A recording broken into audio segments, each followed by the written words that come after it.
Assalamualaikum warahmatullahi wabarakatuh. Perkenalkan, nama saya Devi Ardiansyah,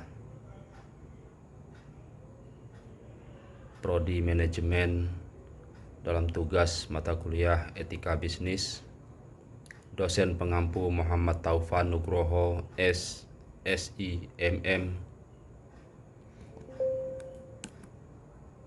Baik, kali ini saya akan mulai daftar isi, pendahuluan, landasan teori, pembahasan, penutup, daftar pustaka. Yang pertama, pendahuluan. Latar belakang. Latar belakang banyak faktor yang mempengaruhi dan menentukan kegiatan berbisnis sebagai kegiatan sosial berbisnis dengan banyaknya cara terjalin dengan kompleksitas masyarakat modern. Dalam kegiatan berbisnis, mengejar keuntungan adalah hal yang wajar, asalkan dalam mencapai keuntungan tersebut tidak merugikan banyak pihak. Jadi dalam pencapaian tujuan dalam kegiatan berbisnis adalah batasan kepentingan dan hak-hak orang lain perlu diperhatikan. Perilaku etis dalam kegiatan berbisnis adalah sesuatu yang penting demi kelangsungan hidup berbisnis itu sendiri. Bisnis yang tidak etis akan merugikan bisnis itu sendiri, terutama jika dilihat dari perspektif jangka panjang. Bisnis yang baik bukan saja berbisnis yang menguntungkan, tetapi bisnis yang baik adalah selain bisnis tersebut menguntungkan, juga bisnis yang baik secara moral, perilaku yang baik. Juga dalam konteks bisnis merupakan perilaku yang sesuai dengan nilai-nilai moral. Bisnis juga terkait dengan hukum. Dalam praktek hukum, banyak masalah timbul dalam hubungan dengan bisnis, baik pada taraf nasional. Selanjutnya, sasaran dan lingkup etika bisnis. Sasaran etika bisnis adalah membangun kesadaran kritis pelaku bisnis bahwa bisnis adalah profit making activity yang harus dicapai dengan cara yang baik, tidak curang, tidak merugikan orang lain. Keuntungan yang dicapai juga meliputi non-financial profit, moral, citra, pelayanan, tanggung jawab sosial, integritas moral, mutu kepercayaan. Kita juga perlu mendorong bangsa membangun sistem ekonomi, sosial, dan politik yang lebih baik dan lebih demokratis, menjadikan hukum yang supremasi di atas kekuasaan. Pelaku yang ingin maju ikuti aturan main yang jelas, adil, rasional, dan objektif tanpa mengandalkan KKN. Bila ada kecurangan, masyarakat harus berani dan bisa melakukan langkah-langkah koreksi dengan mengungkapkan pada yang berwenang. Upaya penyebarluasan pemahaman pelaksanaan penghayatan terhadap pemasyarakat etika bisnis ini perlu dilakukan dengan luas di seluruh tanah air. Dengan demikian, bisnis sebagai suatu usaha yang ada di masyarakat memerlukan pemuasan kepada suatu pihak, naik ekstrem maupun eksternal maupun internal. Pihak-pihak yang berkepentingan di luar organisasi, yaitu pemerintah, lembaga keuangan dan perbankan, pemasok, distributor, agen, dan pengecer pembeli atau konsumen. Sedangkan yang berkepentingan dan berada dalam organisasi perusahaan, yaitu para pemilik saham dan pemodal, berbagai kelompok manajemen yang tak tergolong manajemen puncak, para karyawan. Etika bisnis yang sehat dibangun untuk memuaskan kepentingan semua pihak dengan cara-cara yang baik dan santun, tentunya akan menjalin hubungan yang baik pada sesama. Selanjutnya, sasaran dan lingkup etika bisnis. Ada 3 sasaran dalam lingkup pokok etika bisnis, yaitu yang pertama, etika bisnis sebagai etika profesi, membahas berbagai prinsip, kondisi, dan masalah yang terkait dengan praktek bisnis yang baik dan etis. Yang kedua, sasaran yang kedua yaitu untuk menyadarkan masyarakat, khususnya konsumen, karyawan, dan masyarakat luas yang hak dan kepentingan mereka yang tidak boleh dilanggar oleh praktek bisnis siapapun juga. Sasaran ketiga, etika bisnis juga berbicara mengenai sistem ekonomi yang sangat menentukan etis tidaknya suatu praktek bisnis. Dalam hal ini, etika bisnis lebih bersifat makro. Dalam lingkup makro, etika bisnis berbicara mengenai monopoli, oligopoli, kolusi, dan praktek-praktek semacam yang akan sangat mempengaruhi tidak saja sehat, tidaknya suatu ekonomi, melainkan baik tidaknya praktek bisnis dalam suatu negara tersebut. Yang kedua, landasan teori. Pengertian etika dan bisnis. Pengertian etika berasal dari kata Yunani kuno, yaitu etikos, berarti timbul dari kebiasaan. Etika adalah cabang utama filsafat yang mempelajari nilai atau kualitas yang menjadi studi mengenai standar dan penilaian moral. Etika mencakup analisa dan penerapan konsep seperti benar salah, baik buruk, dan tanggung jawab. Yang kedua, pengertian bisnis. Dalam ilmu ekonomi, bisnis adalah suatu organisasi yang menjual barang atau jasa kepada konsumen atau bisnis lainnya untuk mendapatkan laba secara histeris. Kata bisnis berasal dari bahasa Inggris business, dari kata dasar busy yang berarti sibuk. Dalam konteks individu, komunitas, ataupun masyarakat, dalam artian sibuk mengerjakan aktivitas dan pekerjaan yang mendatangkan keuntungan.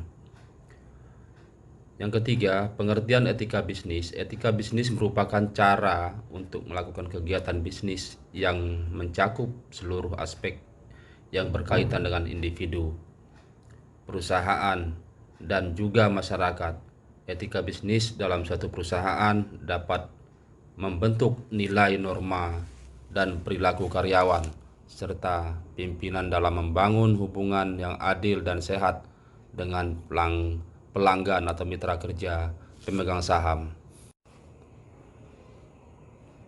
Teori-teori etika bisnis. Pada umumnya, teori etika ini membicarakan mengenai bagaimana perilaku bisnis yang baik dan sesuai dengan moral. Meskipun terdapat 4 teori besar yang harus dipelajari dalam konsep terhadap beberapa teori dalam etika bisnis. Berikut diantaranya. Yang pertama, teori keutamaan. Teori keutamaan menjadi teori pertama dalam etika bisnis, merujuk terkait pandangan bagaimana seorang bersikap, adanya perilaku yang sikap yang baik seseorang berdampak pada tindakan selanjutnya, menciptakan watak dan karakter yang baik, termasuk berkaitan dengan moral. Yang kedua, teori hak. Teori hak berbicara terhadap sesuatu yang pantas dan harus didapatkan oleh seseorang bukan tanpa alasan. Mengenai demikian, karena nantinya jika dilihat dari segi bisnis, adanya keputusan yang dibuat dan diambil oleh perusahaan tidak melanggar hak seseorang. Selanjutnya, teori deontologi. Teori menekankan pada kewajiban seorang dalam berperilaku yang sesuai dengan tanggung jawab, seperti saat bekerja di suatu perusahaan, kemudian mendapatkan tugas menangani pemasaran produk yang sesuai dengan teori deontologi. Dalam etika ini tentu harus dilakukan dengan baik.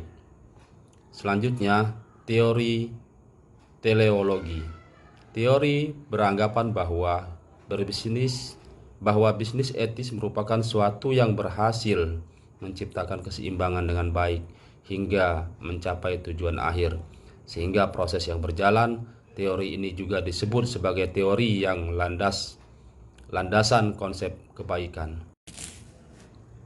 Selanjutnya, pendekatan stakeholder berdasarkan apa yang disampaikan oleh Buditama Prasetyo dan Rudito 2008 menjelaskan bahwa terdapat dua pendekatan stakeholder, yaitu sebagai berikut.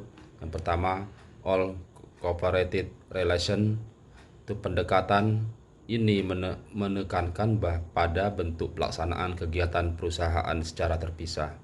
Artinya, setiap fungsi yang ada di dalam sebuah perusahaan melakukan tugasnya dan pekerjanya tanpa adanya kesatuan di antara fungsi-fungsi tersebut. Misalnya seperti bagian produksi hanya menjalankan fungsi tentang bagaimana memproduksi produk sesuai dengan target yang dikehendaki oleh manajemen perusahaan. Hubungan yang terjalin antara pimpinan dengan karyawan dan pihak luar pun berjalan satu arah dan berorientasi jangka pendek.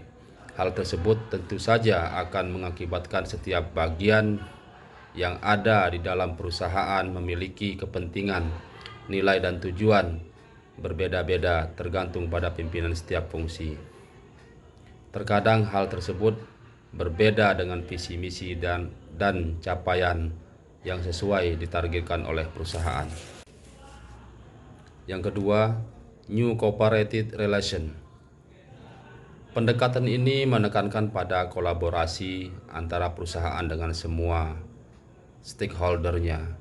Oleh karena itu, perusahaan bukan hanya akan menempatkan dirinya menjadi bagian yang bekerja secara sendiri dalam sistem sosial masyarakat. Hal tersebut karena profesionalitas sudah menjadi hal utama dalam pola hubungan ini. Hubungan perusahaan dengan stakeholder internal akan dibangun dengan dasar konsep kebermanfaatan dan membangun kerjasama dengan tujuan untuk menciptakan keseimbangan usaha perusahaan. Sedangkan hubungan yang terjalin antara perusahaan dengan stakeholder eksternal berdasarkan pada hubungan yang bersifat fungsional dan bertumpu pada kemitraan. Selain menghimpunkan kekayaan, perusahaan juga berusaha bersama-sama dengan stakeholder eksternalnya membangun kualitas kehidupan. Yang ketiga, pembahasan etika bisnis dalam manajemen pemasaran. Berbisnis tidak dapat dipisahkan dari aktivitas pemasaran, sebab pemasaran merupakan aktivitas perencanaan. Aktivitas pemasaran harus didasari pada etika dalam pemasarannya. Sehubungan dengan ini dapat diklarifikasi sebagai berikut. Yang pertama, etika pemasaran dalam kelompok konteks produk. Yang kedua, etika pemasaran dalam konteks harga. Yang ketiga, etika pemasaran dalam konteks distribusi. Yang keempat, etika pemasaran dalam konteks promosi. Etika bisnis dalam manajemen produksi. Pengertian dan tujuan manajemen produksi adalah penciptaan barang dan jasa. Manajemen produksi adalah kegiatan yang bertalian dengan penciptaan barang dan jasa melalui proses perencanaan, perorganisasian, pengarahan, dan pengawasan agar tujuan dapat dicapai secara efektif dan efisien. Fungsi produksi dilakukan oleh perusahaan untuk menciptakan atau pengadaan barang atau jasa. Transformasi yang dilakukan dalam kegiatan produksi adalah untuk membentuk nilai tambah terhadap barang atau jasa. Aktivitas produksi meliputi produk yang dibuat, beberapa kuantitas produksi yang dibuat, mengapa produk tersebut dibuat, di mana produk tersebut dibuat, kapan produk kapan produk dibuat, siapa yang membuat, bagaimana produksinya. Etika bisnis dalam manajemen sumber daya manusia, yaitu etika yaitu merupakan cara berpikir mengenai perilaku manusia di bawah pangkal otak pandang baik dan buruk, atau benar dan salah dari norma-norma dan nilai-nilai.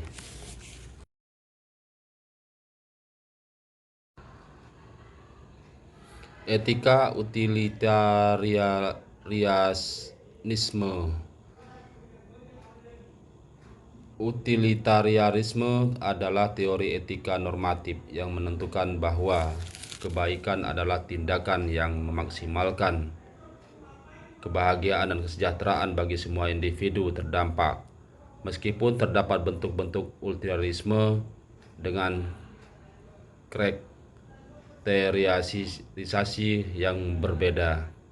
Ide besar dari etika utilitarisme adalah untuk memaksimalkan utilitas, atau yang sering didefinisikan dengan istilah kesejahteraan. Yang keempat, penutup. Kesimpulan, etika bisnis merupakan cara untuk melakukan kegiatan bisnis yang mencakup seluruh aspek yang berkaitan dengan individu, perusahaan, dan juga masyarakat. Mitos bisnis amoral mengungkapkan suatu keyakinan bahwa antara bisnis dan moralitas atau etika tidak ada hubungan sama sekali. Bisnis berorientasi untuk mendapatkan keuntungan semaksimal mungkin tanpa mengindahkan etika dan moral. Keutamaan etika bisnis yaitu: yang pertama, dalam bisnis modern, para pelaku bisnis dituntut untuk menjadi profesional di bidangnya. Yang kedua, dalam persaingan bisnis yang sangat ketat, maka konsumen menjadi raja. Yang ketiga, dalam sistem pasar terbuka, perusahaan harus menjalankan bisnisnya dengan baik dan etis. Sasaran dan lingkup etika bisnis. Etika bisnis sebagai etika profesi membahas berbagai prinsip, kondisi, dan masyarakat yang terkait dengan praktek bisnis yang baik dan etis. B. Etika bisnis untuk menyadarkan masyarakat bahwa hak dan kewajiban mereka tidak boleh dilanggar oleh praktek bisnis siapapun juga. C. Etika bisnis juga berbicara mengenai sistem ekonomi yang sangat menentukan etis tidaknya suatu usaha bisnis. Saran-saran: saat berbisnis, kita wajib menerapkan etika bisnis. Kenapa? Karena etika bisnis mengajarkan kita bagaimana caranya memproduksi barang yang baik, bagaimana cara berbisnis yang benar, serta bagaimana cara mendistribusikan barang dan jasa tersebut. Dan juga etika bisnis juga sangat membantu ketika dalam kegiatan mengolah keuangan. Jadi dalam berbisnis tidak menimbulkan kerugian atau tidak berdampak buruk pada bisnis yang kita rintis dari awal. Bukan merugikan tapi menguntungkan. Jadi penerapan etika bisnis dalam kehidupan berbisnis adalah hal yang sangat penting. Demikianlah presentasi dari saya. Bila ada salah kata ataupun kekurangan, saya mohon maaf yang sebesar-besarnya. Assalamualaikum warahmatullahi wabarakatuh.